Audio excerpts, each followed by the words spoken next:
are people who used to live not too long ago, they used to live a desert life. They used to be Bedouins, shepherds, lived under the sun. Their castle was a tent. And then they came into wealth.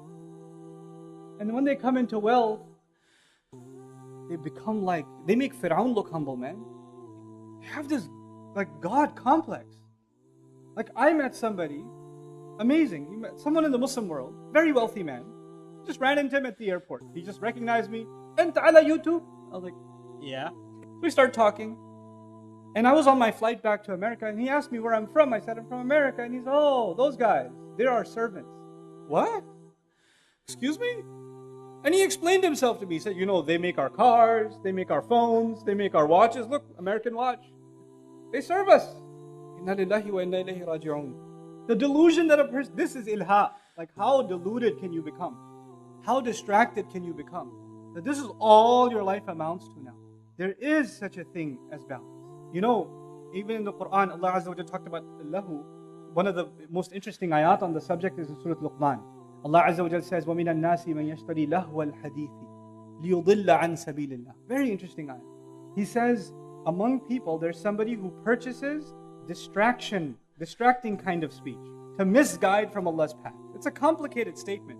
First of all, he purchases distracting kinds of speech. And why does he purchase it? To misguide from Allah's path. Now what does this all mean? Ibn Abbas radiallahu ta'ala anhuma interpreted that ayah as music. Okay, so he said distracting speech is what? Music. And some have looked at that and said that as a result music is haram, etc., etc. I'm not here to give you a fatwa, but I do want to tell you the context of that statement of Ibn Abbas radiallahu ta'ala anhuma. Quran used to be recited.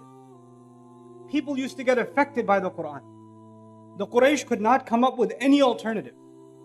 So they came up with a strategy. لا تسمعوا لهذا القرآن وألغوا فيه لعلكم تغلبون. Don't listen to this Quran. Create distraction when it's being recited so you can win.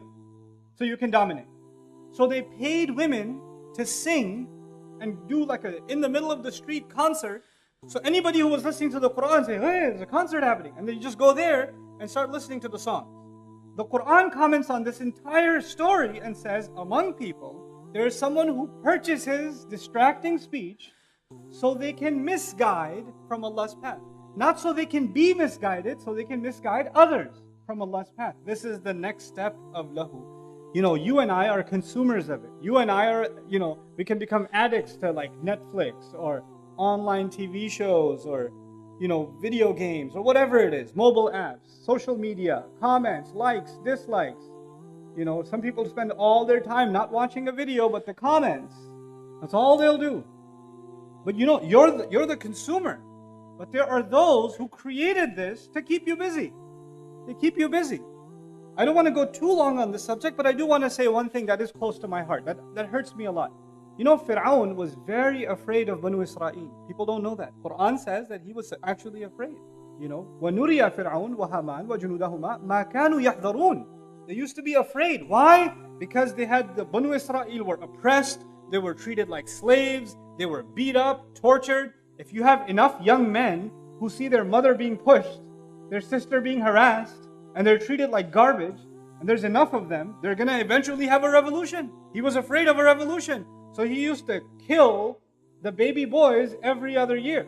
Or every often when there's too many baby boys, he would kill them. Why? Because you cannot have too many young men. Because if you have too many young men, they'll have a lot of ghira, self-respect. They might rise and there might be a revolution. He was afraid of that. He needed to keep the population under control. Today, if Fir'aun was alive today, he wouldn't have to kill any babies. He just hand them an iPad, man. They'll never become men. Don't have to worry about it. They'll be 25 years old. That's all they'll be doing.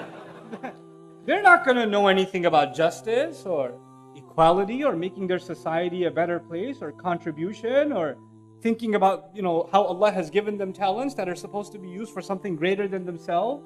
They're never going to think about that stuff.